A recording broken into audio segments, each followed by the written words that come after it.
POV, Hello. giving wrong advice in front of my father Oh. technician. Di ko pa natatanong kay Papa eh.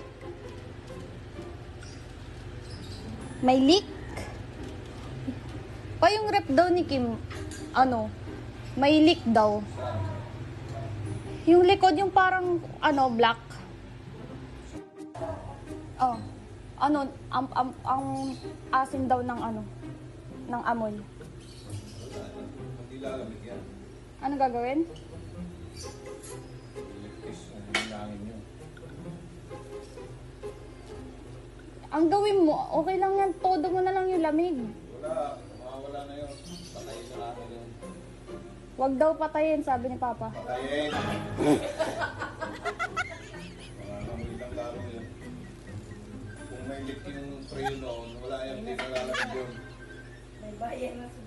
Sabi ni Papa, daw, okay lang daw yun. Wag mong patayin hanggang masira.